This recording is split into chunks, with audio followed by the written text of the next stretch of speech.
otros mundos. Un viaje más allá de los confines de lo conocido.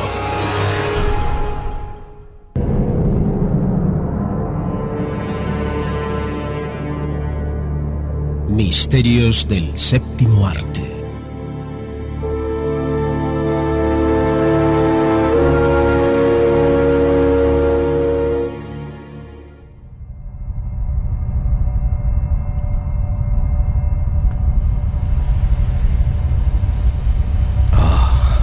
El Titanic. Un icono que ha trascendido más allá de su propia leyenda. Aquel majestuoso barco y los que junto a él emprendieran su primer y último viaje jamás hubiesen podido imaginar todo lo que dicha experiencia provocaría, y no solo en el ámbito de la vida civil y del transporte marítimo. Y es que aquel viaje truncado, más recordado de la historia, llegó a trascender con tal virulencia que es difícil encontrar a alguien que no haya oído hablar de su historia 107 años después. Esta noche no vamos a hablar del Titanic histórico, el que sucumbiera frente a las costas de Terranova la noche del 14 al 15 de abril de 1912. Aquel majestuoso coloso de los mares que comenzara su trayecto desde el puerto de Southampton para nunca llegar a Nueva York. Es precisamente ahí, en su hundimiento, donde iniciaría un recorrido hacia su leyenda que le otorgaría, ironías del destino, la inmortalidad. Una inmortalidad plasmada en el séptimo arte que ha posibilitado que todos nosotros pudiéramos estar dentro de aquel buque de los sueños. ¿Quién no ha imaginado alguna vez pasear por sus pasillos y camarotes, visitar su puente de mando, presenciar una velada en su majestuoso salón o disfrutar de las vistas del océano durante el atardecer? Gracias al cine, hemos podido conocer muchos rincones olvidados de un Titanic que se resiste a desaparecer de la memoria colectiva. Desde Salvada del Titanic, protagonizada por Dorothy Gibson, allá por 1912, hasta la oscarizada Titanic de 1997, dirigida por James Cameron. Han sido muchos los directores que han llevado a la gran pantalla la historia de este barco de los sueños rotos, y son muchas las historias que se han producido durante sus rodajes. Desde nuestra nave del misterio, hoy contamos con nuestro compañero, con Carlos Dueñas, quien nos va a llevar al Titanic más cinematográfico para mostrarnos sus otros misterios. Aquellos que se ocultan entre bambalinas, los que se rodaron tras el telón y que no aparecen en ningún guión escrito.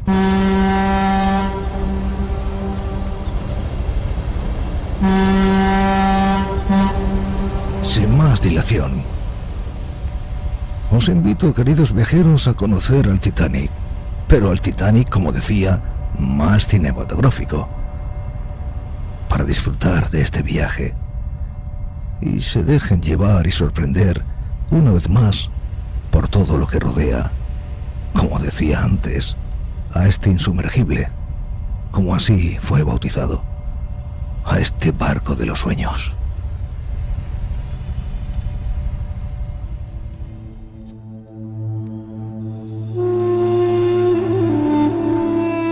Mi querido Carlos Dueñas, buenas noches. Buenas noches, ¿qué tal? ¿Cómo estamos? Bueno, deseosos.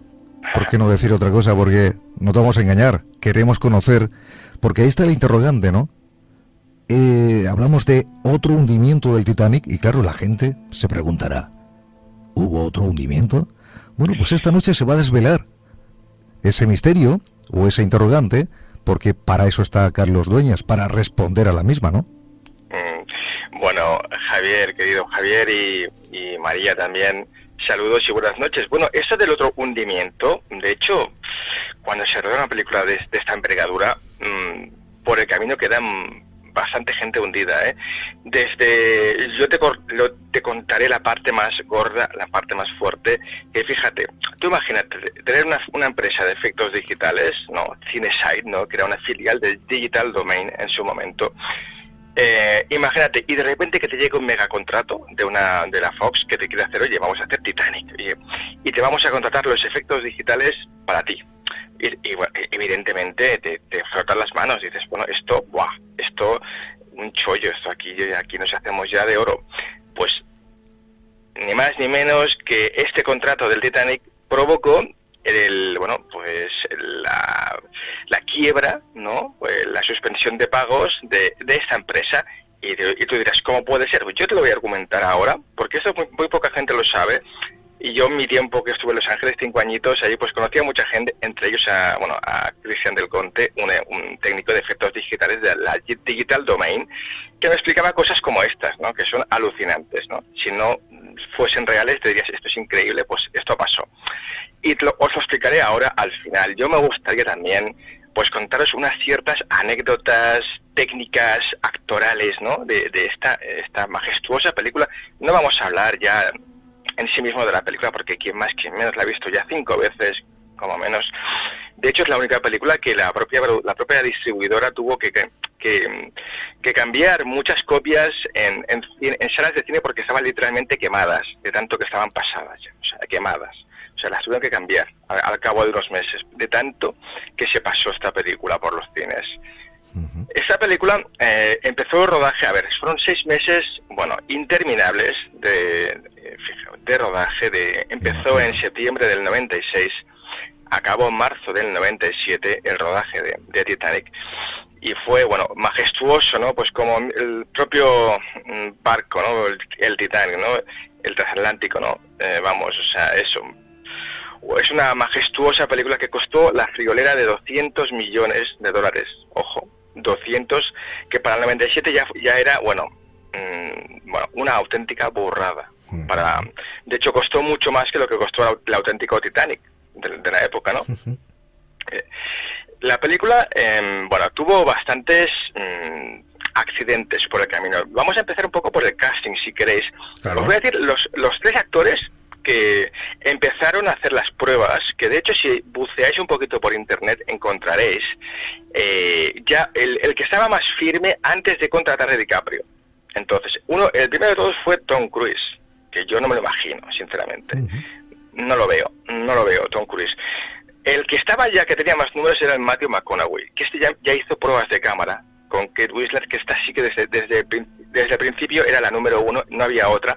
A ver, se dice que hizo una prueba a Madonna, pero que yo tampoco me la veo a Madonna, sinceramente, como Rose, no la veía, ¿no?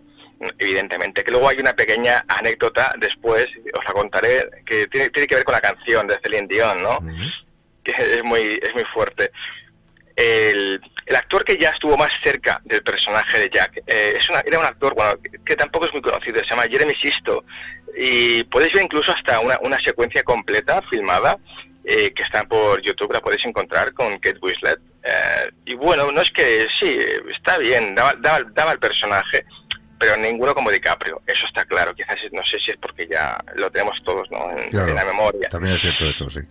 Evidentemente, ¿no? Nunca se sabe esto. Él siempre dice, Jeremy Sisto, que él había hecho una película el año anterior, Tormenta Blanca, con Ridley Scott y Jeff Bridges de protagonista, y él era uno de esos adolescentes. Entonces, quizás James Cameron lo vio como el posible Jack, ¿no? Pero al final se optó por DiCaprio, ¿no? Y yo creo que fue una muy buena elección. Quizás lo que también poca gente sabe es que la primera versión oficial de la película, oye, que por cierto, que has dicho una cosa en la entrada, Javier, que me ha sorprendido porque muy poca gente sabía que la primera película del Titanic es del año 1912, o sea, un mes después del hundimiento. Fíjate si fueron rápidos en Hollywood, ¿eh? Uh-huh. O sea, salvada del Titanic, como tú has dicho, que es un dato fantástico. A ver, más que una película, era una especie de nodo. Llegaba una de las supervivientes, llegó, y la filmaron y le hicieron una especie como de entrevista y ya está, poco más o menos, ¿no? era un corto de 10 minutos, pero sí que hay que decir que fue la primera película que se hizo del Titanic, en 1912. Se han hecho 14 películas, 30 documentales, un montón de series de televisión, hasta películas porno, evidentemente, ¿no? Basadas en el Titanic, ¿no? Un montón de anécdotas. Como más historias que vamos a contar ahora del Titanic, tú imagínate, a ver, estamos en una película que hay más de 1500 extras, ¿no? Por ejemplo, un detalle para que os fijéis en lo dificultoso que es, ¿no?, de rodar una película así. Los extras habitualmente, porque el director siempre está pues por los protagonistas y por las partes más importantes del rodaje, los extras los manipula siempre una persona que es un ayudante de dirección, un auxiliar de dirección, un equipo que se dedica a organizar los extras.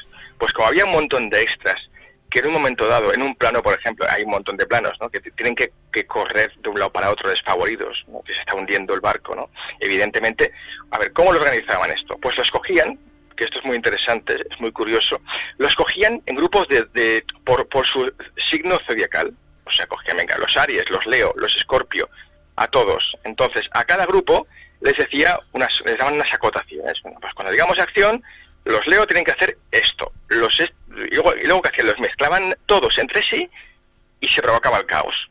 ¿Por qué? Porque cada uno pues daba la sensación de que cada uno hacía lo que podía para salvarse. Y era una forma curiosa, ¿no?, de cómo mover los extras, ¿no? Más detalles también, pues bueno, evidentemente esta película, pues bueno, a ver, quien más que menos ya sabe que es bastante, bueno, milimétrica, ¿no?, obsesiva, como es James Cameron en el fondo, ¿no?, con los tiempos, ¿no? Es una película que de aquí viene lo del el hundimiento del Titanic, ¿no?, lo de la empresa que te he contado. Es una película que el accidente, cuando choca con el iceberg, son 37 segundos exactos, pues como pasó en la vida real, y el tiempo es exacto entre que chocan con el iceberg y se hunde el barco, son 2 horas con 40. El tiempo que transcurre, es exactamente igual que la vida real. Entonces, esas 2 horas 40 tienen mucho que ver con lo que vamos a contar ahora, que es la parte de la ruina. Te diré que esta película, la primera versión de la película, duraba 36 horas. Tal cual. O sea, la película llegó a James Horner, al músico, y dice, a mí me llegó una película de 36 horas para ponerle música. Imaginaros la cara de James Horner, ¿no? De ahí acabó, evidentemente, en las 3 horas con 14 que dura la copia final, ¿no? Luego se hizo una versión un poco más extendida, ¿vale? Pero eso ya fue lo típico, ¿no?, de la versión extendida de Titanic, la versión del director, no sé qué, bueno. Pero la original son de 3 horas con 14. ¿Qué pasó? Pues bueno, antes ya de ir al final, que es lo de la empresa esta, te diré que una cosa curiosa es lo de la canción, que esto, la canción de fondo no había canción. Si os fijáis, si quitamos la voz de Celine Dion, es la misma banda sonora, el mismo leitmotiv musical, la misma sintonía de la película, que suena siempre sin la voz de Celine Dion. ¿Por qué? Sí. Pues porque eso no existía la canción. Eso fue James Horner que se empeñó en que al final tenía que haber una canción para ya como traca final, ¿no? Como ya para el clímax, ¿no?, de la película, al acabar, ¿no? Que la gente se fuera llorando a su casa, ¿no? Y bueno, pues evidentemente, pues consiguieron. De hecho, a Celine Dion no tenía ninguna gana, no le gustaba nada esta canción. James Horner no quería hacer la canción, James Cameron no quería la canción, y fue James Horner que se empeñó hasta que al final consiguió a Celine Dion convencerla. Hicieron solamente una prueba, una especie de maqueta, y esa maqueta que hizo fue la canción que hemos escuchado. Nunca más la volvió a grabar, solo una vez la grabó, que fue la que quedó para el final. Luego la cantó 30 millones de veces, ¿no? Evidentemente. Sí. Pero esa es una curiosidad muy grande. Y esta canción, a la postre, supuso la moda de que todas las grandes superproducciones tenían que tener una canción de un cantante o un grupo famoso. El año siguiente fue Armageddon, el otro fue Pearl Harbor, que tenían pues el grupo o el cantante de esta canción. Fue un poco la que dijo, no, pues hay que meter aquí a un cantante famoso como Titanic, ¿no? ¿Qué más? Ganó el Oscar esta canción. ¿Y quién entregó el Oscar? ¿A que no sabéis quién entregó el Oscar a Celine Dion, casualmente? Que podéis ver ahí, por si buscáis, Madonna da el Oscar a Celine Dion. Perdona, eso fue Madonna, lo acabo de decir. Fue Madonna, la actriz desechada para hacer de Jack, de Rose, pues fue la que entregó el Oscar a Celine Dion, que la odiaba a muerte. Y ya podéis ver en YouTube, es muy simpático el momento ese, porque pone unas caras cuando le tiene que dar el Oscar y decir de Celine Dion por Titanic, ¿no? Bueno, pues pone una cara Madonna que es impagable. Buscarlo que lo encontraréis. Y ya para finalizar, bueno, os contaré, bueno, este pequeño hundimiento, ¿no? Resulta que la empresa de los efectos digitales, a ver, tú cuando haces unos efectos digitales, pues pasas todos los trackings, todos los stories del rodaje y te hacen un presupuesto, ¿no? Entonces digo, bueno, pues vamos, esto va a costar tanto, venga, pues hundimos para aquí y por allá, bueno, pues, total, venga, todo presupuestado, venga, con 20% de recargo, venga, perfecto. Vale, pues total, que llegó el día del primer pase de la película, y esto ya te estoy hablando yo, de septiembre del 2007, que fue el primer pase que se organizó dentro de la productora para el equipo técnico, el director, productores y todo. Bueno, al acabar todo el mundo emocionado, aplaudiendo, y James Cameron llamó al encargado de CineSite, de la empresa subcontratada por Digital Domain, y le dijo, muy bien, os queremos mucho, sois fantásticos, pero hay un pequeño detalle. Fijaos, están en Terranova, hace un frío que pela, es de noche, claro, y estos actores, y te hablo de 1500 extras, y todos los protagonistas, que pasan 2 horas 40 en la borda o en el agua, tienen que tener vaho. Sí. Pues no tenían vaho. Conclusión. CineSite tuvo que rescindir todos los compromisos que tenía con otras películas, contratar un montón de extras, de gente externa, para que durante 3 meses antes del estreno, que era a final de diciembre, para poder entrar en la carrera de los Oscar, tenía que estrenarse en diciembre la película, si no entraba a la carrera de los Oscar. Tuvo que, bueno, entonces, conclusión, entró en suspensión de pagos y la absorbió la propia Digital Domain, propiedad de James Cameron, evidentemente, o sea que fue una jugada maestra. Y esta película causó también el hundimiento de la empresa de efectos digitales CineSite, que fue a la postre, bueno, pues que tuvo ese gravísimo error de no poner vaho a actores que estaban, bueno, pues en el agua, en agua gélida, ¿no? A priori. Uh-huh. Y ya te digo, esto fue, bueno, es una de las anécdotas que bueno, que sí. Tú fíjate lo que es poner vaho a mí, o sea, fotograma, se hace eso, ¿eh? Madre mía.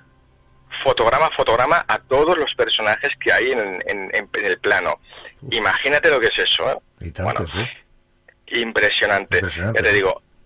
Sí, bueno, total, la película recaudó, bueno, La Friolera se estrenó el 19 de diciembre del 1997, en España 2 semanas más tarde, el 8 de enero, y recaudó La Friolera de 2.187.463.944 dólares.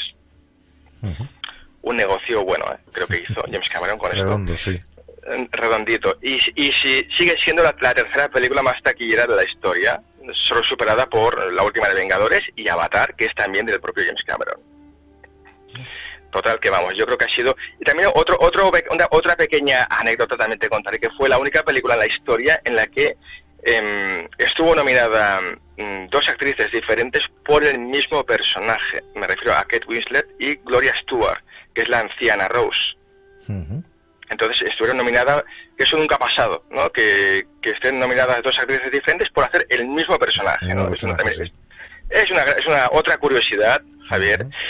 Y ya te digo, esto ha sido el otro hundimiento del Titanic. Desde luego, ahora se ha desvelado el porqué del título esta noche, pero claro, ya entenderían, me imagino, los oyentes, los viajeros, que una interrogante como esta, hablando del hundimiento del Titanic, y justamente en Misterios del Séptimo Arte, más o menos ya iba encaminado como que no se trataba del propio Titanic, porque obviamente nada más que hubo un hundimiento, es el que siempre se ha comentado a lo largo de la historia, de los años, desde 1912, y bueno, hoy lo que quería en este caso Carlos Dueñas es ofrecer ese otro hundimiento que la verdad que, bueno, no ha tenido desperdicio, compañero. Pues nada, aquí a vuestro servicio. Oye, muchas gracias por esta temporada, porque yo soy oyente fiel, incondicional vuestro. Bueno, ya has pasado a esa otra parte, esa otra línea de oyente a parte de la tripulación, y la verdad que, bueno, seguiremos conociendo contigo muchas más historias de este tipo, porque sobre todo son curiosísimas, ¿no? Pero aparte es que el gran público no conoce este tipo de datos, ¿eh? Evidentemente, y hay 1000 historias de estas que seguramente, si con vuestro permiso, la próxima temporada os van a sorprender mucho, seguro que sí. Carlos, buenas noches. Si me Buenas dejas, noches, María. ahora que no nos oye nadie, te voy a contar un secreto. Venga, va. Yo nunca he visto la película Titanic. ¿No has visto Titanic? No, te lo juro. Nunca, nunca, nunca. Digo yo, ¿para qué voy a verla si ya sé el final? Sí, bueno, pues por cierto, oye, pues el final de Titanic, que conste, y ya si me permitís acabar, este final sí que fue una decisión que se empeñó James Cameron. El final, que te lo voy a contar porque, María, al final de toda la película es la anciana ya, Rose, Sí. que tira esa especie de joya, ¿no?, de medallón, ¿no?, hacia el mar, ¿no? Entonces, fíjate, yo, María, ya sé que no has visto la película, pero tú imagínate, o sea, el protagonista muere Claro. congelado bajo Sí. el mar, o sea, fíjate, eso es para irte a casa, pero arrastrándote de dolor, ¿no? Qué horror de final, ¿no? Ya. Pero, ¿cómo nos vamos a casa? Fíjate si fue inteligente James Cameron. ¿Cómo nos vamos a casa felices? ¿Por qué? Porque el último plano es que baja el collarín este por el mar, se entra en el barco, y por arte de magia, todo vuelve otra vez a estar inmaculado, como el primer día, y vemos al Jack y Rose, otra vez jóvenes, cómo se cogen de la mano, empiezan a bailar, vestidos de gala, y oye, dices, te vas a casa diciendo, oye, qué bonito es morir congelado. Oye, fíjate, yo también. es que eso fue muy inteligente, eso fue... Carlos, Sí. te habla también, que está aquí Paco Buitrago con nosotros. Ah, por favor, Paco, Sí, buenas noches. tenía que saludarte, Carlos. ¿Qué tal? Era necesario. Pero hay una cosa muy interesante sobre el final de Titanic, y es la especulación que se hace sobre el trozo de madera ese donde estaba Rose Sí. apoyada, que parece ser que era absurdo porque cabían los dos perfectamente. Sí. Y lo que no se entiende es por qué Estaba. el otro está abajo y Rose está arriba, cuando se Sí. podían haber subido los dos perfectamente. Y no había Así que- fallecido. Esto James Cameron lo dijo en un documental, lo dijo, sí, ya lo sé, no hace falta que me lo digas, cabían los dos, pero si no hubiese habido un final dramático, Claro, entonces la claro. gente necesitaban el drama de que Jack se muere, que al final, pues bueno, tiene la hija, que al final a la postre, bueno, que por cierto la hija, que era, bueno, la hija tuvo un movidón, la hija fue un movidón, eso ya es un culebrón, pero esto es salsa rosa, pero en el rodaje que James Cameron estaba, su pareja era Linda Hamilton, la Sarah Connor, vamos, de Terminator. Sí. En el rodaje, digamos que hubo un follón porque se lió con Frances Fisher, que era en el fondo era la hija de Jackie Rose, o sea que era la chica esa rubia que siempre estaba con Gloria Stewart. ¿Os acordáis que es la Rose mayor, no? Ujú. Oye, María, ya te estás aquí entrando de todo, ¿eh? Lo Sí, siento. sí, me Ya estás no sé si desvelando todo ya. no sé si lo vas a ver, pero bueno. Y hay también muchos detalles, si os acordáis, por ejemplo, la secuencia que se desnudan, donde se desnuda ella, Rose, Sí. estaba grabada con 2 cámaras a la vez. Entonces, si os fijáis, el detalle, la cara que pone DiCaprio es real porque él no sabía que se iba a quedar desnuda.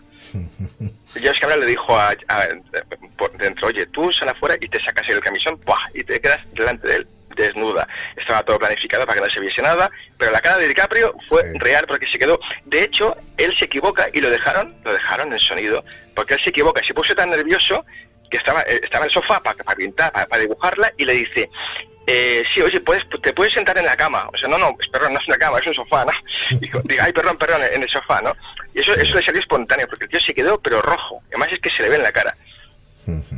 Y bueno, Son detalles, la verdad, que muy interesantes, y bueno, que no todo el mundo se percata de ellos, ¿no? Y la verdad que contándolos así, lo vas recordando, sobre todo los que hemos visto la película, y efectivamente lo vas contando todo, Carlos, y nos da esa imagen o esas palabras tuyas, se transportan a una imagen, ¿no?, de la película. bueno, es lo que buscamos, y si acaso verla otra vez, y María, por favor, que la vea este verano. Para Y a la sentirme vuelta- fresquita. Exacto, sí, bueno, muy fresquita, porque ya te digo yo que lo pasan fatal los pobres, pero bueno.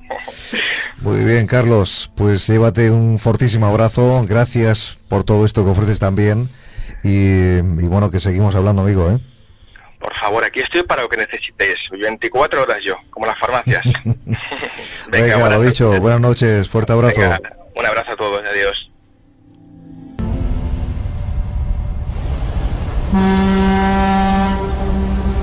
Y es que, amigos, el Titanic es una fábrica de misterios. Todo lo que nace de su leyenda acaba revestido de un halo especial, como solo un verdadero icono puede hacerlo.